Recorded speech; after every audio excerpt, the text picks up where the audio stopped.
السلام علیکم ورحمۃ اللہ وبرکاتہ۔ الحمد للہ وحدہ والصلاة والسلام علی من لا نبی بعدہ ثم اما بعد۔ قال اللہ تبارک وتعالی فی القرآن المجید فاعوذ باللہ من الشیطان الرجیم بسم اللہ الرحمن الرحیم یا ایہا الذین آمنوا قوا انفسکم واہلیکم نارا وقودها الناس والحجارہ علیہا ملائکۃ غلاظ شداد لا يعصون الله ما أمرهم ويفعلون ما يؤمرون وقال عليه الصلاة والسلام كلكم راع وكلكم مسؤول عن رعيته۔ محترم صدر شاہ، دیگر عہدیداران، میرے بزرگ حضرات اور حاضرین و حاضرات، برادر الیاس صاحب نے ابھی میرے عنوان کا اعلان کیا اور اسی کے ضمن میں ابتدائی طور پر میں نے جو آیت پڑھی اس میں اللہ تبارک و تعالی اہل ایمان سے مطالبہ کرتے ہیں کہ ہمیں خود اپنے آپ کو اور پھر اپنے گھر والوں کو اور جو ہمارے ہم خیال ہے ان سب کو جہنم سے بچانا ہے۔ مزید اللہ کے رسول صلی اللہ علیہ وسلم نے یہ بھی بتایا کہ ہم میں سے ہر ایک ذمہ دار ہے اور پھر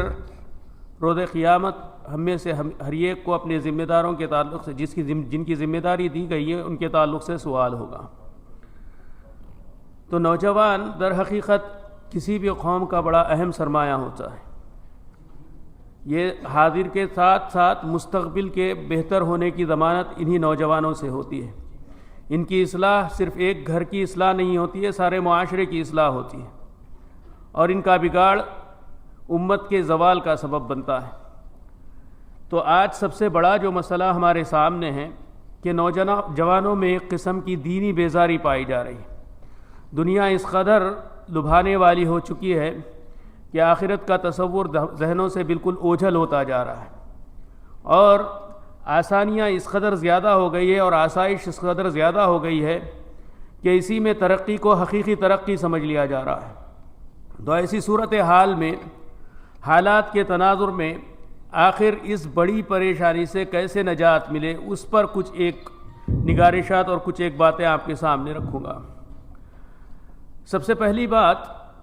کہ اس کا سب سے بنیادی سبب جو ہے آج کے دور میں وہ یقیناً میڈیا اور ٹیکنالوجی کی ترقی ہے، کہ جس قدر ترقی ہو چکی ہے ٹیکنالوجی کی کہ ہر ایک کے ہاتھ میں آج اسمارٹ فون ہے، اس پہ انٹرنیٹ، اور پھر اس کے بعد AI، ابھی آرٹیفیشل انٹیلیجنس کا دور۔ پھر اس کے بعد جو مصیبتیں آتی ہیں کہ ہر نوجوان جو خواندہ ہے، جو تھوڑا بہت پڑھا لکھا ہے، وہ اپنے آپ کو ایک بڑا باحث اور ریسرچر سمجھتا ہے۔ اس کے بعد جو بھی سوال ہوتے ہیں ذہن میں، اس کو جاننے کے لیے AI کا سہارا لیتا ہے۔ اب جب جو AI کا سہارا لیتا ہے تو اس میں بڑی مصیبت یہ ہوتی ہے کہ AI میں ایک امپرسنیفیکیشن کا بھی ایک پرابلم ہے، یعنی وہ شخصیت کے حساب سے اور جس قسم کے سوالات ہوتے ہیں اس کو سمجھتے ہوئے اور جس قسم کا خلفیہ ہم اس کو دیتے ہیں اس کے حساب سے راضی کرنے والے جوابات دیتا ہے، جس کی وجہ سے ایک گمان کا شکار ہو جاتا ہے انسان کہ یقیناً وہ بہت کچھ جانتا ہے اور وہ جو جانتا ہے وہی حقیقت ہے اور دوسری کوئی چیز نہیں، جس کو علمی لحاظ سے ہم کہہ سکتے ہیں شبہات کا شکار ہوتا ہے۔ تو سب سے بڑی مصیبت جو میڈیا کی وجہ سے آتی ہے وہ شبہات ذہن میں پیدا ہوتے ہیں نوجوانوں کے، اور یہی شبہات عام طور پر دین بیزاری کا سبب بنتے ہیں کہ اگر مزاج میں بہت زیادہ رنگینی ہو تو پھر اس کو راضی کرنے والے جوابات ملتے ہیں جن میں دین کو بالکل ایک منفی اور کالے شکل میں دکھایا جاتا ہے۔ تو یقیناً جب اس طریقے سے اس کے ساتھ معاملہ ہوتا ہے تو اس سے وہ دور بھاگنے لگتا ہے، دین کا ایک غلط تعارف اس کے سامنے جاتا ہے، دین کی ایک غیر حقیقی شکل اس کے سامنے جاتی ہے۔ تو اس میں اس کا علاج کیا ہے؟ کوشش یہی کروں گا کہ سبب اور اس کے ساتھ ساتھ علاج، کیونکہ ایک ساتھ میں سبب گنا دوں پھر علاج کی طرف آؤں تو بہت سی باتیں ادھوری رہ جاتی ہیں۔ تو اس کا علاج کیا ہے؟ اس کا علاج بالکل آسان ہے، یا پھر اس کی تفصیل میں جانے سے پہلے کچھ ایک مثالیں بھی بتا دوں کہ عام طور پر شک کہاں پر پیدا کیا جاتا ہے۔ شک جب دیکھتے ہیں کہ پوچھنے والا ایک بالکل کھلے ذہن کا آدمی ہے تو اس سے لبرٹی سے تعلق رکھنے والے جو بالکل غیر محدود آزادی کا جو تصور ہے اس کے تناظر میں اب اس سے پوچھا جاتا ہے اور اسلام میں عورت کی آزادی کا کیا ہے، اسلام میں غلاموں کے ساتھ کا تصور کیا ہے، یعنی احکام العبید جسے کہتے ہیں کہ غلاموں کا تصور کیا ہے۔ پھر اسی طریقے سے اس کو اس تعلق سے بتایا جاتا ہے کہ اسلام میں پوری آزادی نہیں موجود ہے، حریت اس میں محدود ہے۔ اس قسم کے عجیب عجیب شبہات کا شکار کیا جاتا ہے جس کی وجہ سے ایک قسم کی دین بیزاری پیدا ہوتی ہے، حالانکہ وہ حقیقت سے بہت پرے ہے۔ اس کو آؤٹ آف دا کانٹیکسٹ یعنی سیاق و سباق سے توڑ کر باتیں سامنے رکھی جاتی ہیں۔ تو اس کا سیدھا آسان اس کا حل یہ ہے کہ اللہ تبارک و تعالیٰ کی اس حکم پر عمل کر لیا جائے، فَاسْأَلُوا أَهْلَ الذِّكْرِ إِن كُنتُمْ لَا تَعْلَمُونَ بِالْبَيِّنَاتِ وَالزُّبُرِ، یعنی اہل علم سے پوچھ لو، اگر کسی چیز کے تعلق سے تفاصیل نہیں معلوم ہے تو پہلے اہل علم سے پوچھ لو۔ بلکہ دیکھیں اللہ تبارک و تعالیٰ نے جس چیز کی ہم کو تعلیم دی ہے، وَلَكِنْ كُونُوا رَبَّانِيِّينَ بِمَا كُنْتُمْ تُعَلِّمُونَ الْكِتَابَ وَبِمَا كُنْتُمْ تَدْرُسُونَ، کہ طریقہ اسلام سیکھنے کا جو اللہ تبارک و تعالیٰ نے ہم کو سمجھایا وہ یہی ہے کہ ربانی طریقہ اختیار کیا جائے، پہلے چھوٹے چھوٹے علم کی چھوٹی چھوٹی باتوں کو ازبر کیا جائے، اس کے بعد بڑے مسائل کی طرف پہنچا جائے۔ تو یہ ساری چیزیں وہی بتا سکیں گے جن کو حقیقی علم حاصل ہو۔ بلکہ غور کر دیکھیں، جو زمانے جاہلیت کا بھی شبہ تھا کہ اکثر اکثر یہ سوال ہوتا تھا کہ قرآن جملۃ واحدہ کہ ایک مشت میں کیوں نہیں نازل کر دیا گیا، ایک کتاب ہم کو مل جاتی اور اس کو پڑھ لیتے اور ہم اپنی سمجھ سے اس پر عمل کر لیتے۔ تو یہ دین کا اور اسلام کا مزاج نہیں۔ اللہ تبارک و تعالیٰ نے جب کتاب نازل کی تو اس کو سمجھانے کے لیے رسول کی بعثت کی۔ ہر نبی کا کام ہی یہی تھا کہ یعلمون الکتاب والحکمہ، کہ ان کو سمجھاتے کہ حقیقت کیا ہے۔ تو آج بڑی پریشانی جو آتی ہے، نوجوانوں کو سمجھانا پڑے گا کہ جس طرح کسی بھی تخصص کو صرف پڑھ کر حاصل نہیں کیا جا سکتا، اسی طریقے سے دین کا مسئلہ بھی ہے۔ انجینئرنگ کی کتابیں دنیا میں موجود ہیں، انٹرنیٹ پہ بھی موجود ہیں، اے آئی پر بھی موجود ہیں، لیکن کوئی بندہ اپنے طور پر انجینئرنگ کی کتابیں پڑھ لیں اور اس کو سمجھے تو اس کو انجینئر نہیں کہا جاتا، اور اس کے سپرد وہ چیزیں اور وہ کام نہیں کیے جاتے ہیں جو ایک انجینئر کے لائق ہیں۔ یہی حال ڈاکٹر کا ہے۔ تو اس قسم کی عقلی مثالیں دے کر واضح کیا جائے کہ شبہات کا جو تم شکار ہو رہے ہیں اس کی حقیقت بالکل ایسے ہی ہے جیسے کسی بھی تخصص کو لے کر اپنے طور پر یا سیلف اسٹڈی کر اپنے آپ کو اس کے ماہر سمجھ لیں یا سمجھیں کہ اس کی حقیقت کو ہم سمجھتے ہیں۔ دوسری بڑی پریشانی جو آتی ہے یہی انٹرنیٹ کی وجہ سے، وہ ہے شہوات کی، کہ انسان نفسانی خواہش کا ایسے شکار ہوتا ہے کیونکہ نوجوانوں کی اور نوجوانی کی عمر ہی ایسے ہے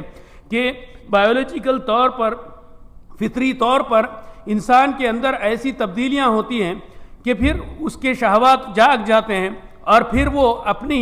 فطری خواہشات کو پورے کرنے کے لیے واہیات قسم کے کنٹینٹ کو دیکھتا ہے یا پھر اس قسم کے غیر طریقے، غیر شرعی علاقات کا تعلقات کا شکار ہو جاتا ہے۔ شروعات صرف ایک مرتبہ دیکھنے سے پھر اس کی عادی ہونے کے بعد بالکل اس کا غلام بن کر رہ جاتا ہے، نوجوان ضائع ہوتے چلا جاتا ہے، اور جب اس کو دین کا حوالہ دے کر کسی چیز سے روکا جائے تو وہ سمجھتا ہے کہ اصل فساد کی جڑ دین ہے، حالانکہ اس کو ایسے موقع پر بھی بالکل آہستگی سے اور سمجھانے والے انداز سے وہ اسلوب اختیار کرنا ہوگا جو اللہ کے رسول صلی اللہ علیہ وسلم کا تھا۔ ذرا غور کر دیکھیے، اللہ کے رسول صلی اللہ علیہ وسلم کے پاس ایک نوجوان آدمی آتا ہے اور کہتا ہے یا رسول اللہ اذن لی بالزنا، کہتا ہے کہ اللہ کے رسول مجھے بدکاری کی اجازت دے دیجئے۔ یہ سن کر اقبل علیہ قوم، لوگ اس کے اوپر امڑ پڑتے ہیں، ڈانٹتے ڈپٹتے ہیں، لیکن ایسے موقع پر اللہ کے رسول صلی اللہ علیہ وسلم کہتے ہیں کہ مہ ادنو، کہتے ہیں کہ رکو اس کو میرے قریب کرو۔ راوی کہتے ہیں کہ وہ آدمی اللہ کے رسول صلی اللہ علیہ وسلم کے، بلکہ وہ صحابی اللہ کے رسول صلی اللہ علیہ وسلم کے قریب پہنچ کر بیٹھ جاتے ہیں۔ اس کے بعد اللہ کے رسول صلی اللہ علیہ وسلم سے پوچھتے ہیں اترضاہ لامک، کیا تم اس بات کو اپنی والدہ کے لیے پسند کرو گے؟ وہ کہتا ہے کہ لا واللہ، لا یا رسول اللہ جعلنی اللہ فداک، کہ اللہ کے رسول ایسی بات نہیں ہے، میں بالکل بھی اس کو اپنی والدہ کے لیے پسند نہیں کروں گا۔ اللہ کے رسول صلی اللہ علیہ وسلم اس کو جواب دیتے ہیں کہ وَلَلنَّاسُ يُحِبُّونَهُ لِأُمَّهَاتِهِمْ، کہ لوگ بھی اپنی والدہ کے لیے اس قسم کی بات کو پسند نہیں کرتے ہیں۔ اسی طریقے سے بہن کے حوالے سے پوچھتے ہیں، پھوپھی کے حوالے سے، بیٹی کے حوالے سے پوچھتے ہیں، پھوپھی کے حوالے سے پوچھتے ہیں، پھر اس کے بعد کہتے سب کی بات، سب کا جواب دینے پر، سب کے جواب میں وہ آدمی کہتا ہے کہ لا یا رسول اللہ، کیا ہرگز بھی ایسے نہیں، اس کو نہیں پسند کروں گا۔ تو اللہ کے رسول صلی اللہ علیہ وسلم بتاتے ہیں کہ جیسے تم اس بات کو نہیں پسند کرتے ہیں، لوگ بھی اس بات کو نہیں پسند کرتے ہیں۔ لیکن دیکھیں، جب بات سمجھ میں آ جاتی ہے، اس کے بعد اللہ کے رسول صلی اللہ علیہ وسلم اس نوجوان کو ایسے ہی نہیں چھوڑ دیتے، بلکہ اس کو قریب کرتے ہیں، اس کے اوپر اپنا دست مبارک رکھتے ہیں اور اس کے حق میں دعا کرتے ہیں، اللہم اغفر ذنبہ وحسن فرجہ، کہتے ہیں کہ اللہ تبارک و تعالیٰ تو اس کی گناہ کو معاف کر اور اس کی ناموس کی حفاظت کر، وطہر قلبہ، اور اس کے دل کی پاک کر، اس کے دل کو پاک کر۔ یہ ساری دعائیں دے کر بھیجتے ہیں۔ یقیناً اللہ کے رسول صلی اللہ علیہ وسلم کی دعا تھی، نتیجہ یہ ہوا کہ وہ نوجوان پھر کبھی اس قسم کے خیالات کا شکار نہیں ہوا۔ تو یہاں پر میرے اور آپ کے لیے بڑی تعلیم ہے۔ تعلیم یہ ہے کہ نوجوان اگر کسی قسم کے اس شبہ کو لے کر یا شہوت سے تعلق رکھتے ہوئے کوئی بات لے کر ہمارے پاس آ جائیں تو اس کو حقیر مت جانیں، بلکہ دیکھیں اس کے اندر کیا خیر کا پہلو محفوظ ہے۔ دیکھیں، وہ بغیر بولے جا سکتا تھا اور گناہ کا شکار ہو سکتا تھا، لیکن اس کو ابھی بھی اس کے دل میں ایمان کی چنگاری موجود ہے، ابھی بھی اس کے دل میں اللہ کا خوف موجود ہے اور وہ اللہ سے قریب ہونا چاہتا ہے۔ تو ایسے موقع پر اس نوجوان کو سمجھایا جائے، بلکہ اپنی راتوں کی دعاؤں میں اس کو شامل کیا جائے، اپنی مخلص دعاؤں میں شامل کیا جائے۔ ہر موقع پر جب اس سے ملے تو اس سے خندہ پیشانی سے ملے، نہ کہ حقارت کی نظر سے اس کو دیکھے۔ معاشرے میں اس کو یہ محسوس نہ کرائے کہ تو معاشرے کا گندا آدمی ہے۔ غلطیاں کس سے نہیں ہوتی ہیں؟ کل بنی آدم خطاء وخیر الخطائین التوابون، کہ حقیقت میں ہر بنی آدم خطا ہے، کسی سے چھوٹی غلطی ہوتی ہے، کسی سے بڑی غلطی ہوتی ہے، اور بہترین وہی ہے جو اپنی گناہوں سے توبہ کر لے۔ اس بات کو اس کو سمجھایا جائے۔ پھر تیسری بڑی پریشانی جو آتی ہے وہ ہے نوجوانوں کا خالی ہو جانا۔ ایک عمر میں پہنچنے کے بعد بڑی تیزی سے اپنی تعلیم مکمل کرتے ہیں، اس کے بعد کسی کاروبار سے لگنے سے پہلے فراغ اور فرصت کا شکار ہو جاتے ہیں، جس کے تعلق سے اللہ کے رسول صلی اللہ علیہ وسلم نے صاف طور پر بتایا، نعمتان مغبون فیہما کثیر من الناس، کہ یہ ایک ایسی نعمت ہے ان دو نعمتوں میں سے جس میں بہت سے لوگ دھوکے کا شکار ہو جاتے ہیں۔ ایک ہے صحت و عافیت اور دوسری فرصت کے اوقات۔ تو جب یہ فرصت مل جاتی ہے، یونیورسٹی اور کالج سے فراغت ہو جاتی ہے، مدرسے سے جب فراغت ہو جاتی ہے، اب اس کے پاس خالی وقت ہوتا ہے تو پھر وہ پھر سے ضائع ہونے لگ جاتا ہے، بیکار چیزوں میں اور بلا وجہ کی چیزوں میں وہ مبتلا ہوتا ہے۔ تو اس کو ایسے موقع پر سمجھایا جائے کہ دیکھیں، عبادت کا جو تصور ہے وہ روکھا سوکھا نہیں ہے۔ اور یہاں پر ایک سبب جو ہماری وجہ سے آتا ہے وہ آتا ہے، ہم میں سے بہت سے ایسے لوگ دین کا ایسا تصور پیش کرتے ہیں روکھا سوکھا کہ مسجد میں ہیں تو پھر عبادت میں ہیں، روزہ رکھے ہیں تو عبادت میں ہیں، فلاں ایک شعائر پر عمل کر رہے ہیں، حج میں ہیں تو عبادت میں ہیں، عمرہ میں ہیں تو عبادت میں ہیں۔ اس نوجوان کو یہ بات نہیں سمجھائی جاتی ہے کہ اخلاص کے ساتھ کسی کی مدد کرنا بھی عبادت ہے، اپنے آپ کو قوی اور تندرست رکھنا، اللہ کی عبادت کے لیے تیار کرنا بھی عبادت ہے۔ تو عبادت کا جو جامع تصور ہے وہ اس کو دینا چاہیے، اس کو سمجھانا چاہیے کہ دیکھو، عبادت صرف مسجد میں نہیں ہوتی، بلکہ تم اگر اپنی مہارت کو، اپنے آپ کو ماہر بناتے ہو، کسی چیز کا اپنے آپ کو ماہر بناتے ہو تو یہ بھی عبادت کا حصہ ہے۔ کیسے ہیں؟ تو اللہ کے رسول صلی اللہ علیہ وسلم کی اس حدیث پر ہمیشہ اس کو اپنے ذہن میں رکھیں کہ اللہ کے رسول صلی اللہ علیہ وسلم کو فرماتے ہیں، ان اللہ یحب اذا عمل عبد عملا ان یتقنہ، کہ اللہ تبارک و تعالیٰ اس بات کو پسند کرتے ہیں کہ بندہ جب کسی کام کو کرے تو اس کو پختگی سے کرے۔ تو کسی چیز میں مہارت حاصل کرنا، کسی میدان کے ماہر بن جانا، یہ بھی عبادت کا حصہ ہے۔ اگر ان سب کو اللہ کو راضی کرنے کے لیے اور مسلمان قوم کو تقویت پہنچانے کے لیے اور اس جذبے اور اخلاص کے ساتھ کیا جائے تو عبادت کا تصور اس کو صحیح تصور دینا چاہیے، تبھی وہ جو فراغ اور فرصت کے موقع ہیں اس سے وہ اوبھے گا نہیں۔ اس کو بتانا چاہیے کہ آپشنز کئی ہیں، اگر تم سپورٹس میں دلچسپی رکھتے ہو تو اس میں بھی تمہارے لیے گنجائش ہے۔ اس کے علاوہ قرآن کی اگر بنیادی تعلیمات نہیں پسند ہے، نہیں معلوم ہے، تو پھر قرآن سیکھو۔ اور یاد رکھیں کسی بھی نوجوان کے لیے قرآن سے بڑا تحفہ نہیں ہو سکتا ہے۔ ایک مرتبہ اگر انسان کو اور کسی بھی نوجوان کو قرآن سے جوڑ دے، اس کی تلاوت سے اس کا دل لگا دیا جائے، گرچہ ہی صرف تلاوت سننے سے اس کا دل لگ جائے، اللہ سے بڑی قوی امید ہے کہ اس میں خیر ہی خیر ہوگا۔ ان اللہ یہدی بہذا القرآن اقواما، یعنی اللہ تبارک و تعالی قرآن کے ذریعے بہت سے لوگوں کو ہدایت دیتے ہیں۔ یہدی للتی ہی اقوم، دوسری آیت میں، کہ قرآن جو ہے بالکل سیدھے راستے کی اپنے آپ ہدایت کرے گا۔ ایک مرتبہ قرآن کا شوق ہو جائے تو پھر وہ اپنے آپ دیندار بن جائے گا۔ اسی طریقے سے سمجھایا جا سکتا ہے کہ خدمت خلق، والدین کی خدمت، یہ سب چیزیں اسلام کا اور دین کا حصہ ہے اور اس میں بھی اجر ہے۔ تو ہم کو صحیح تصور اور صحیح تعارف دینے کی ضرورت ہے۔ جو خالی اور فراغ اس کے پاس موجود ہے، جو فرصت کے لمحات کسی نوجوان کے پاس موجود ہے، اس کو صحیح طریقے سے مشغول کرنے کی کوشش کرنی چاہیے، اور اس کے جس چیز میں دلچسپی وہ رکھتا ہے اس کی طرف اس کی رہنمائی کی ضرورت ہے۔ اسی طریقے سے عام طور پر کئی مرتبہ یہ بھی دیکھا جاتا ہے ایک صالح نوجوان بری صحبت کی وجہ سے ضائع ہو جاتا ہے۔ اللہ کے رسول صلی اللہ علیہ وسلم کہتے ہیں مثل الجلیس الصالح والسوء کمثل حامل المسک ونافخ الکیر، کہ دیکھو کہ ایک نیک ساتھی اور برے ساتھی کی مثال ایسے ہی ہے جیسے عطر فروش یا پھر لوہار کی۔ عطر فروش کا معاملہ یہ ہوتا ہے، یا تو وہ اپنے طور پر تم جب تک اس کے ساتھ رہو گے تو اچھی خوشبو پاؤ گے، یا پھر اس کے بعد یا تو وہ تم کو اپنے طریقے سے اپنی طرف سے کوئی ہدیہ دے گا یا تم اس سے کچھ خرید لو گے۔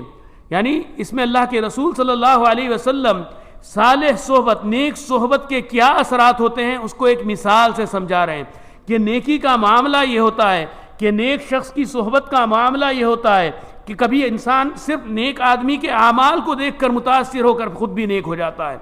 یا پھر کبھی ایسے ہوتا ہے کہ نیک آدمی آگے بڑھ کر نیکی کیا ہوتی ہے ساتھی کو سکھا دیتا ہے، یا پھر تیسرا مرحلہ یہ ہوتا ہے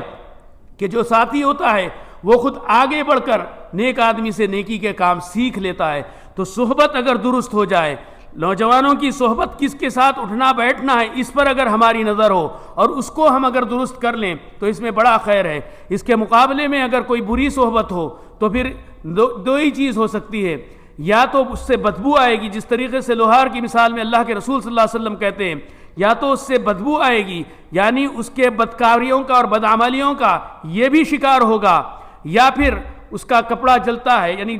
لوہار کی چنگاری نکلنے کی وجہ سے جیسے کپڑا جلتا ہے تو اسی طرح کی اس کی بھی شخصیت داغدار ہو جائے گی، یہ بھی گناہگار ہو جائے گا۔ تو سمجھنے کی یہ بات ہے کہ صحبت کون سی ہے،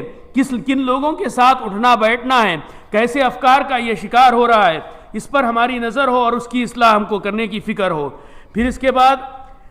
ان سب چیزوں کو اگر ہم کو آسانی سے اگر قابو میں کرنا ہو تو اس کا بہت ضروری چیز جو ہوتی ہے وہ یقیناً تربیت ہے، تربیت کا اہتمام ہو۔ کہ ذرا غور کر دیکھیں کہ اللہ کے رسول صلی اللہ علیہ وسلم کے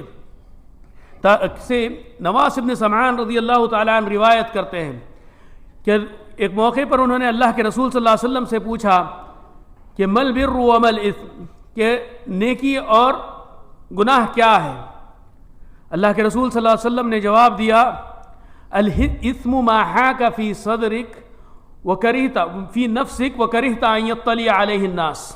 کہ اللہ کے رسول صلی اللہ علیہ وسلم نے کہا کہ گناہ کی پہچان یہ ہے کہ تمہارے دل میں اس کا کھٹکا ہو اور تم اس بات کو ناپسند کریں کہ وہ بات لوگوں کو معلوم ہو جائے۔ کسی نوجوان کے دل میں یہ بات اگر پیوست کر دیں کہ آپ جب انٹرنیٹ دیکھتے ہو یا پھر کسی قسم کے کوئی بھی مقام پر ہو، کسی بھی جگہ جاتے ہو، ایسے موقع پر کہیں دیکھنا چاہتے ہو یا کچھ کام کرنا چاہتے ہو اور آپ کے دل میں اس سے کھٹکا ہو تو بچ جاؤ۔ الحلال بین والحرام بین وبینہما امور مشتبہات لا یعرفها کثیر من الناس فمن اتقى الشبہات فقد استبرأ لدینہ وعرضہ، کہ اللہ کے رسول صلی اللہ علیہ وسلم بتاتے ہیں کہ جو جہاں پر شبہ پیدا ہو جائے،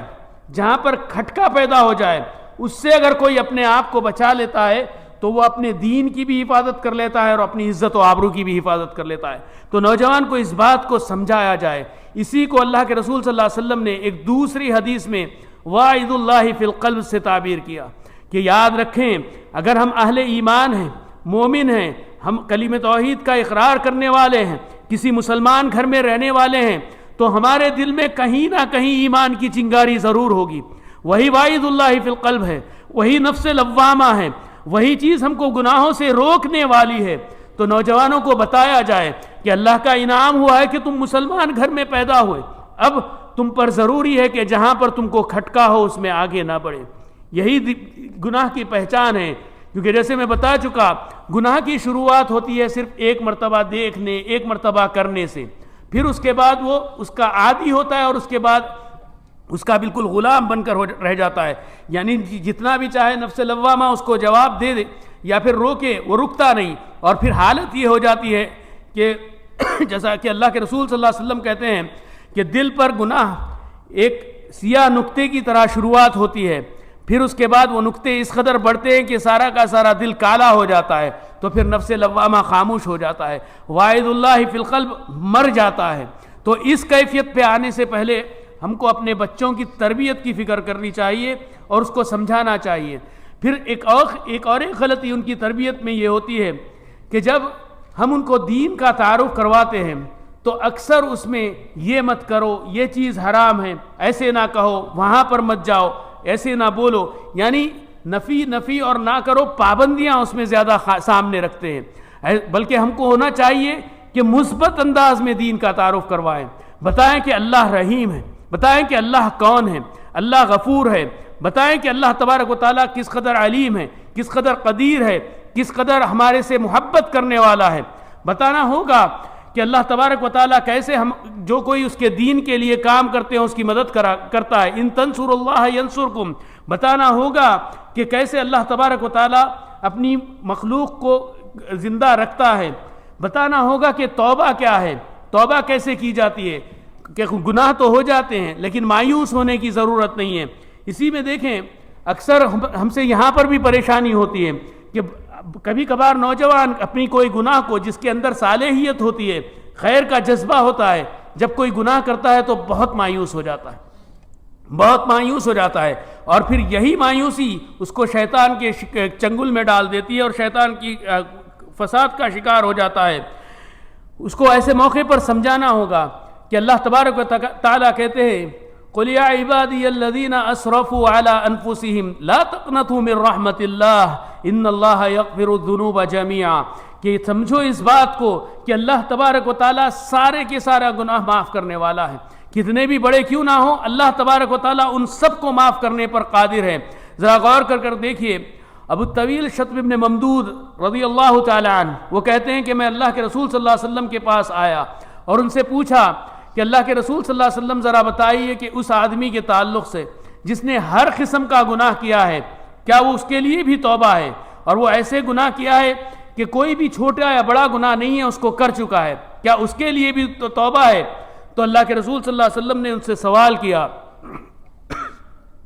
کیا تم اسلام لا چکے، کیا تم مسلمان ہو؟ تو جواب میں انہوں نے کہا فَأَمَّا أَنَا فَأَشْهَدُ أَن لَّا إِلَٰهَ إِلَّا اللَّهُ وَأَنَّكَ رَسُولُ اللَّهِ، تو انہوں نے وہیں پر کلمہ شہادت کا اقرار کرتے ہوئے پھر سے تاکید کی کہ میں مسلمان ہوں۔ تو اللہ کے رسول صلی اللہ علیہ وسلم نے کہا تم بھلائی کا کام کرو، نعم، یعنی اللہ کے رسول صلی اللہ علیہ وسلم نے جواب دیا ہاں اللہ ایسے بھی شخص کی توبہ قبول کرے گا، شرط صرف اتنی ہے کہ تم بھلائی کا کام کرتے رہو، بھلے کام کرتے رہو، نیک کام کرتے رہو اور برے کام سے بچے رہو۔ شطب ابن ممدود نے پھر سے سوال کیا وہ فجراتی و غدراتی، میرے بہت بڑے بڑے گناہ جان بوجھ کر اور جو انجانے میں ہو گئے ایسے گناہ؟ اللہ کے رسول صلی اللہ علیہ وسلم نے کہا کہ ایسے بھی گناہ اللہ تبارک و تعالیٰ نہ صرف ان کو بخشے گا بلکہ تمہارے پرانے گناہ کو نیکیوں میں بدل دے گا۔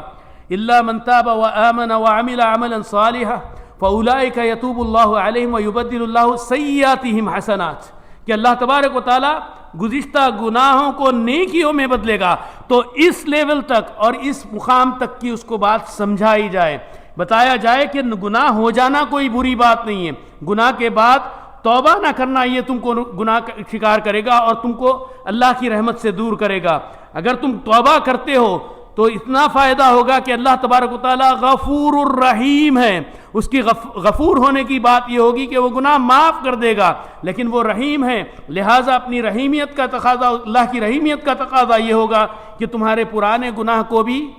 نیکیوں میں تبدیل کر دے گا.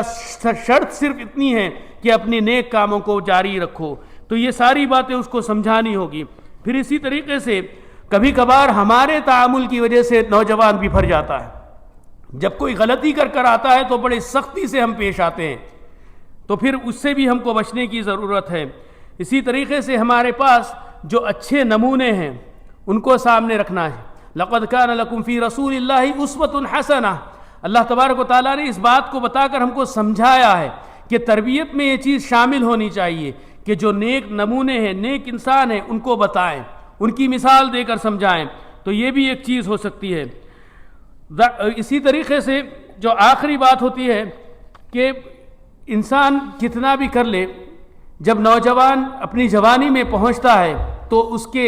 بشری تقاضے کچھ ہوتے ہیں.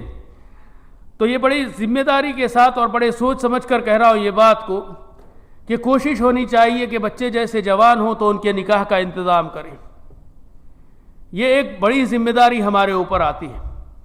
اور اس میں سب سے زیادہ ضرورت لڑکے سے بڑھ کر لڑکی کے باپ کو یا ماں کو ہوتی ہے, کیونکہ ماحول یہ بن چکا ہے کہ جب ہم کوئی بھی رشتہ دیکھنے جائیں تو اللہ کے رسول صلی اللہ علیہ وسلم کی تعلیم کو پس پشت ڈال کر ہماری فکر یہ ہوتی ہے کہ کیا برسر روزگار ہے, برسر روزگار ہے تو کتنا کما رہا ہے, اگر اتنا کما رہا ہے تو بچی کو پال سکتا ہے. حالانکہ ہمارے پاس اللہ کے رسول صلی اللہ علیہ وسلم کی تعلیمات بالکل واضح ہے, تنکح المرأة لأربع, اور یعنی یہ تو یقیناً لڑکی کے تعلق سے بتائے, اس کے مقابلے میں لڑکے کے تعلق سے اللہ کے رسول صلی اللہ علیہ وسلم نے جو بتایا اذا جاءکم من ترضون دینہ وخلقہ فزوجوہ, کہ اگر تمہارے پاس ایک ایسے لڑکے کا رشتہ آئے جو اخلاق کے اعتبار سے بہتر ہو, تم راضی ہو اس کے اخلاق سے اور اس کی دینداری کے اعتبار سے راضی ہو, تو اس کو نکاح کر دے دو. تو اللہ نے کے رسول صلی اللہ علیہ وسلم نے دو ہی پیمانے دیے, ایک اخلاق اور دوسری دینداری. ہم دینداری کو پس پشت ڈال دیتے ہیں, اخلاق کو پس پشت ڈال دیتے ہیں. ہماری نظر کہاں پر ہوتی ہے, لڑکا برسلے روزگار ہے کہ نہیں, کوئی کمائی ہے یا نہیں. حد تو یہ ہوتی ہے, کبھی کبھار ایسی بھی باتیں سننے کو ملتی ہے, سوال ہوتا ہے لڑکے کے پاس ذاتی گھر ہے یا نہیں ہے, سواری ہے یا نہیں ہے. یاد رکھیں اللہ تبارک و تعالیٰ نے نکاح میں برکت دی ہے. یہاں پر بہت سے بزرگ بیٹھے ہیں, ان کے سامنے میں بچہ ہوں لیکن ایک عمر میں بھی گزار چکا ہوں, تو خود میں نے اپنی زندگی میں بھی تجربہ کیا ہے اور بہت سے لوگوں سے سنا بھی ہے کہ نکاح کے بعد, شادی ہو جانے کے بعد رزق کے دروازے کھلتے چلے جاتے ہیں. جو چیزیں ہم محال سمجھتے ہیں وہ پورے چیزیں پوری ہو جاتی ہیں. تو اللہ کی ذات پر بھروسہ رکھتے ہوئے, لیکن یقیناً بات یہی ہے کہ اخلاق اور دینداری پیمانہ ہو. مادی چیزوں کو ایک وقت کے لیے بازو رکھ دیں, لیکن اس کے مقابلے میں لڑکے کے ماں باپ پر یہ ذمہ داری ہوتی ہے اور خود لڑکے پر یہ ذمہ داری ہوتی ہے. من استطاع منکم الباء,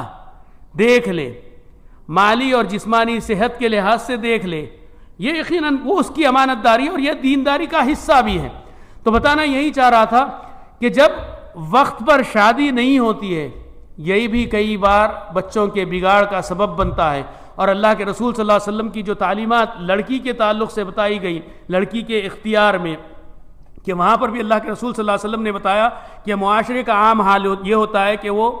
چار باتوں میں سے, یعنی کبھی حسب و نسب, کبھی مال, کبھی خوبصورتی کو دیکھ کر بھی آئی جاتی ہے, لیکن کبھی کبھار دینداری کو دیکھ کر بھی بتائی جاتی ہے, اور حقیقت میں دینداری کو ہی دیکھ کر بھی آئی جانا چاہیے. تو لڑکی کا بھی جب اختیار ہو, کیونکہ اولاد کی تربیت میں ماں کا بڑا ہاتھ ہوتا ہے, اولاد کی تربیت میں ماں کا بہت بڑا ہاتھ ہوتا ہے. والدہ ہوتی ہیں جو دعائیں بچپن میں دل میں ڈال دیتی ہے،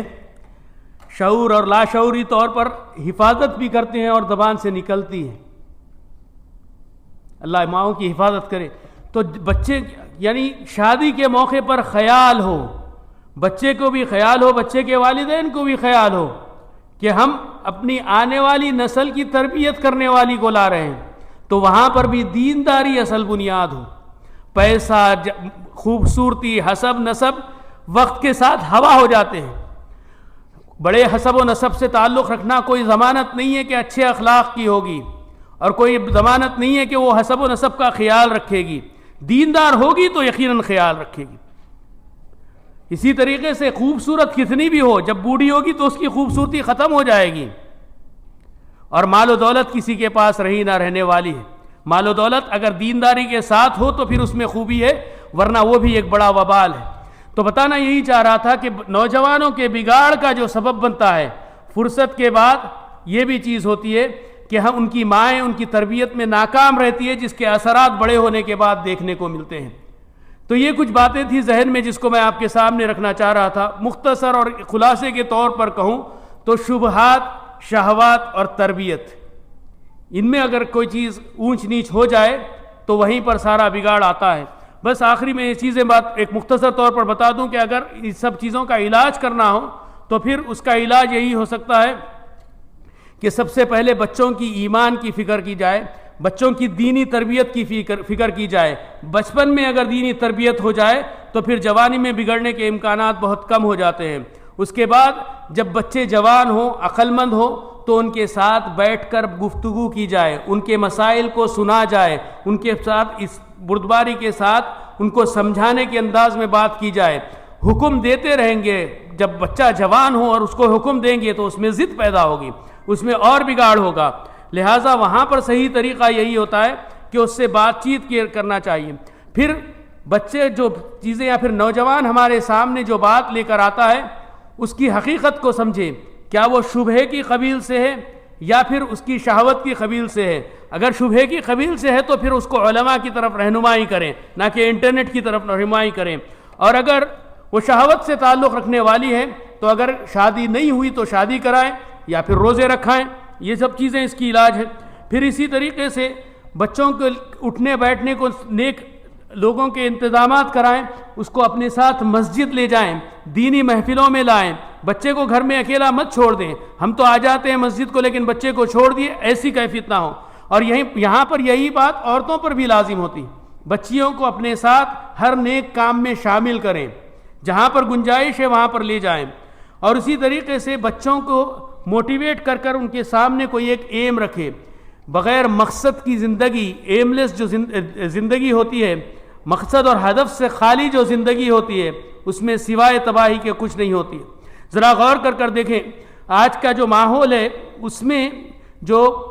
ریلز اور پتہ نہیں اور کیا شارٹس اس قسم کے جو ہوتے ہیں، یوٹیوب پہ شارٹس ہوتے ہیں، فیس بک پہ ریلز ہوتے ہیں، اور پتہ نہیں اور کتنے کیا ہے.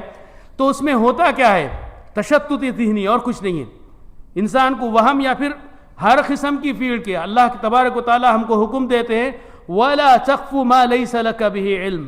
إِنَّ السَّمْعَ وَالْبَصَرَ وَالْفُؤَادَ كُلُّ أُولَئِكَ كَانَ عَنْهُ مسئولا. کہ بلا وجہ جو لایانی چیزیں ہیں ان کے پیچھے مت جاؤ. من حسن اسلام المرء ترکہ ما لا یعنی، جو چیزیں تعلق رکھنے والی نہیں ہیں ان کے پیچھے مت جاؤ. میں اب ریلز دیکھ کر کسی فیلڈ کا ماہر نہیں بن سکتا، نہ انجینئر بن سکتا ہوں، نہ ڈاکٹر بن سکتا ہوں، نہ فلاں چیز کا ماہر بن سکتا ہوں. میرا جو تخصص ہے اس کے تعلق سے اگر کوئی چیز ہو رہی ہے تو دیکھیں، کوئی مسئلہ نہیں ہے. تو جب بچوں کو یہ ڈیجیٹل گیجٹس ہاتھ میں دیں تو پھر اس کی تربیت بھی کرے، واعظ اللہ فی القلب موجود ہو،